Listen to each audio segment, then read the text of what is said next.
first want to extend accolades to you and your staff. I know just doing this last year that this job is certainly not easy. It requires a collaborative approach. It requires a lot of steadfastness. It requires a lot of organization and management. And you certainly demonstrated all of those in making sure that we came out with a very clean budget that affects a lot of priorities for Montgomery County. So I want to say thank you to you and your staff. I also want to thank my staff, headed up by my Chief of Staff, Steve Goldstein, my Deputy Chief of Staff, Sharon St. Pierre, Rose Taylor, one of my senior legislative aides, and Daniela Moya-Gaber. They do a phenomenal job in helping me as chair of the Education Committee to deal with some very tough issues. We faced a lot of challenges this year when it came to trying to do what we did last year, which was fully fund Montgomery County Public Schools budget. We wanted to do the same thing again, but unfortunate fiscal realities didn't enable us to do so. And so I want to thank all of my committee members, both Councilmember Navarro and Councilmember Elrich, for your great work when it came to this year's budget for MCPS, but also for Montgomery College, where we have a little bit of a brighter story.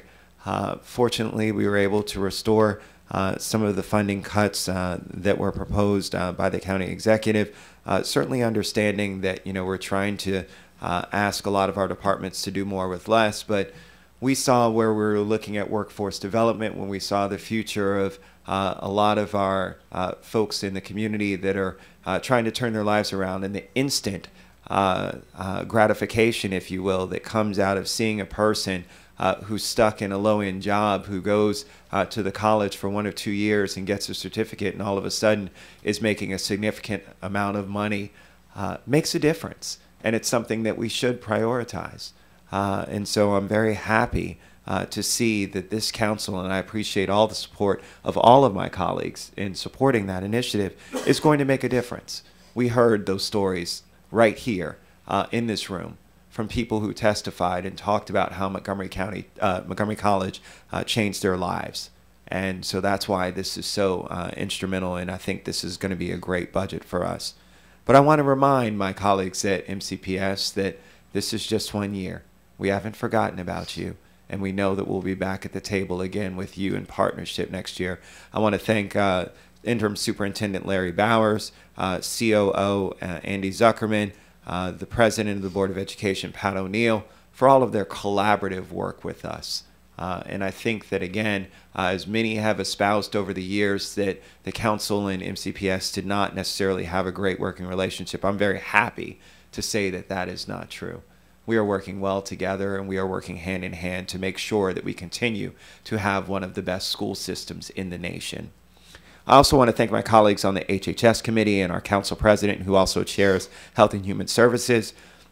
There was a lot of conversation about our nonprofit and developmentally disabled providers, and making sure that we did not relegate them to being a minimum wage job. The importance of those jobs and what they do to make sure that all of our community members feel a top priority was extremely important. And so I want to thank my colleagues for also highlighting that as a priority and putting that as a part of this budget as well. Last but not least, many of you know that I represent the Germantown area, and unfortunately we've had a number of pedestrian fatalities and accidents recently, and so the pedestrian safety initiatives are something that's near and dear to my heart. We've lost a number of lives, unfortunately, and all that we can do to continue to make sure that our routes are safe for our kids as they're walking to and from school, to make sure that we're allowing for safe passage for all of our pedestrians as we promote more pedestrian and bike-friendly communities. I'm very happy to see that that money's there. All in all, we've got a great budget.